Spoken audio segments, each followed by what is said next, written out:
Time check.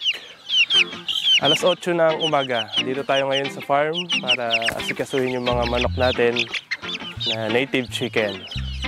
So ikutin natin yung farm at magpakain tayo. So ito yung papakain natin sa kanila. Ayan, darak na may kaunting feeds. Ayan. Pampabusog lang sa kanila to. Pero sa maghapon, ayan, naka-free range sila. Kaya healthy pa rin sila. Kakain sila ng mga damo. Ayan, ng mga insekto.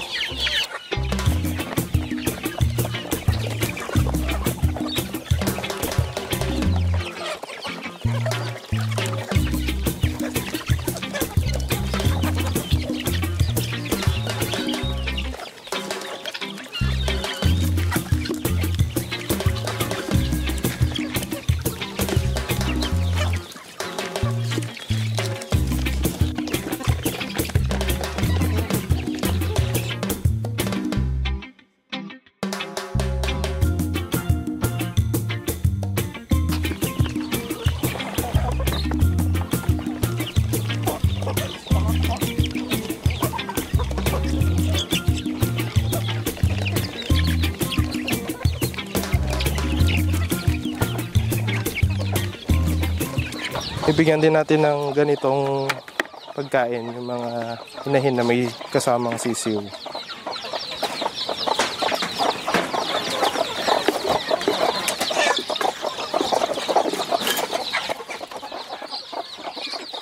Binibigyan ko sila ng purong feeds, pero at the same time pinapatikim din natin sila ng ganito para masanay pa rin sila.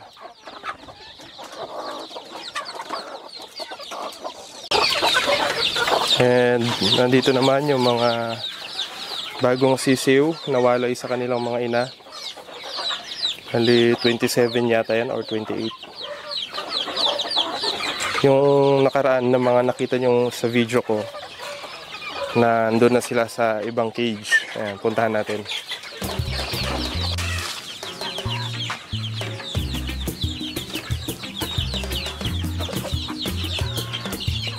So, andito ngayon yung mga iba nating chicks na nandun sa chicken brooder. Yung mga pinakita ko sa inyo nung nakaraang video. Sila na yung pinakamalalaki. So, inalis na natin sila ron. Makapal na yung balahibo nila. Very good na sila sa labas. And pagka medyo mas lumaki pa sila, mga 1 week or 2 weeks pa, ipi-pre-range na natin yan. Papakawanan na natin. Ito naman yung mga mas bata doon sa kanila. Kakapal na rin yung balahibo nila kaya dito na sila sa labas. Kahapon ko sila inalis sa chicken brooder. Ang nilagay na natin doon sa mga chicken brooder ay mga 3 weeks or 1 month na mga chicks, yung mga mas maliliit.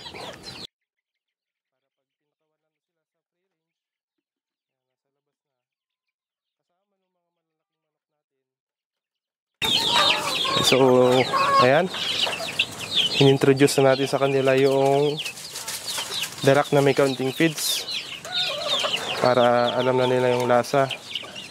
Magkaroon na ng transition from pure feeds papuntang darak. At pag nakawala na sila sa labas, ayan, tutukan na sila ng mga damo, hanap ng insekto, tsaka mga uod. Ayan, mag-free range na sila. Tara. Ang isa sa pinakamahalaga sa free-range chicken, ayan, lalo na sa mga native na manok, ay malinis na access sa tubig. Kahit wala silang vaccine, ayan, kahit hindi sila laging binibigyan ng vitamin, kung meron silang malinis na access sa tubig, tumutulong ito sa kanila para magkaroon sila ng malakas na resistensya. Hindi sila ma-dehydrate. Sa buong maghapon, malakas sila. Malakas silang maghanap ng mga insekto, ng mga damo, uod. Okay, time check. 8:30 ng umaga. Natapos na natin pakainin yung mga manok. Ngayon, papakawalan naman natin yung mga kambing natin. Free grazing naman itong mga kambing natin.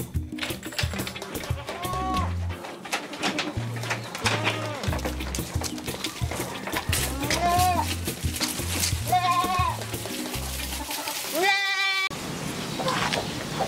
Ngayon merong napisa na naman ng mga sisiw. Ayan na. Yung isang inahin natin.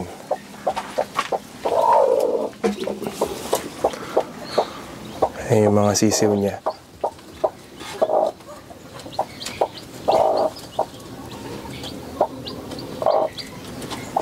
So kukuhanin natin sila ngayon para maikulong, para makakain na, makainom ng tubig. Unahin natin kuhanin itong nanay.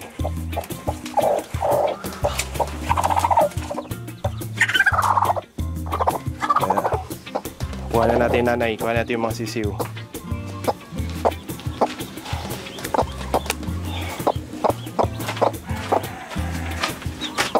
Ayan, so yun yung mga anak niya, yung mga napisa. Meron pa dun yung kwan, parang medyo basa-basa pa. Pero kukuhanin natin silang lahat. Ayan. Kung meron pang mapisa hanggang mamaya hapon, so dadagdag na lang natin dun sa kulungan.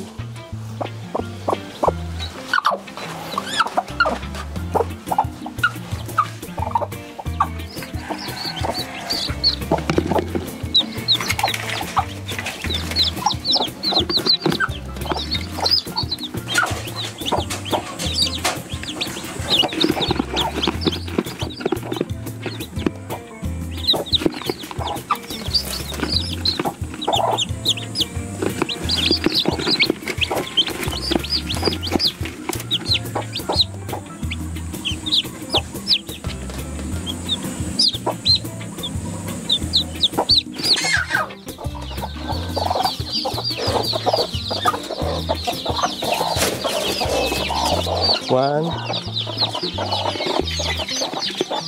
two, three, 4, 5, 6, 7, 8, 9, 10. Yan ang kanyang anak. Ang mga ganyang inahin ay uhaw na uhaw at gutom na gutom. Yan, matagal kasi sila doon sa kanilang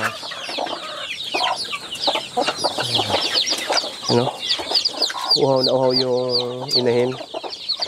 Ang tagal niya kasi doon sa itlogan hanggang mapisa yung kanyang mga anak.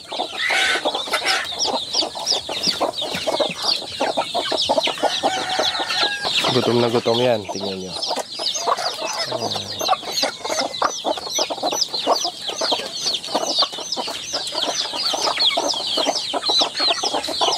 Kakain niya ng kakain. Gutom na gutom ang inahing manok na bagong pisa. Nitong mga nakarang araw na observe ko yung YouTube channel, yung mga pinost kong video, yung pinost kong isang video tungkol sa 5 months, naging 150 yung native chicken from 13 na inahing manok at 2 tandang. Nakakatawa at marami yung nanood at marami din yung nag-comment. Salamat po sa inyong pagsubaybay doon sa video na yon at sa pag-comment. Nakakatawa. So nakaka-inspire na magtuloy-tuloy yung pag-video ko dito sa farm para ma-share ko sa inyo yung practice dito, yung sistema na ginagawa ko para sa mga native chicken. Ang mga nag-comment dito, ayan, si Sir Joseph Cavilla. Simpleng business, magaan at masaya, nakakalibang. Thank you sir, tama po kayo. Kay Joyce Chio, ayan, dadami pa yan, lalo na maganda dyan sa lugar nyo. Ayan, thank you po. Talagang maganda nga dito sa lugar na to. Medyo maluwang yung manggahan, nakakagala. Ayan, free range yung mga native chicken natin. Ang iniingatan ko na lang ay yung mga sisiw, hindi makain ng mga pusa. Halimbawa pusa ng mga medyo malayong kapitbahay. Baka pumunta rito, ayan, gutom sila. Kainin yung mga sisiw natin, kaya nakakulong yung mga sisiw. At ganoon din yung mga uwak pala, no? Ayan, delikado rin sa uwak kasi kahit dito sa mga bukid na ganito, may mga dumadayong mga uwak na pwedeng kumuha ng mga sisiw. Salamat kay Sir Tirso Nava. Ayan. Wow, ayos, sabi niya. Kay Kim Basho TV. Ayan. Nag-umpisa din ako ng native chicken farming. Salamat sa inspirasyon mo. Salamat, sir. Or Ma'am Kim. Ayan, Basho TV. Nene Kitchen. Ayan. Wow, galing naman. Daming alaga nyo. Ayan, salamat po sa inyong pagsuporta. Kay Ram Sky, ang dami ng alaga mo. Ang ganda rin ng lugar. Shout out from Iligan City. Oh, grabe. Ang layo ng Iligan City sa Nueva Ecija, no? Kasi Nueva Ecija to. Ayan. Salamat po sa pagsuporta.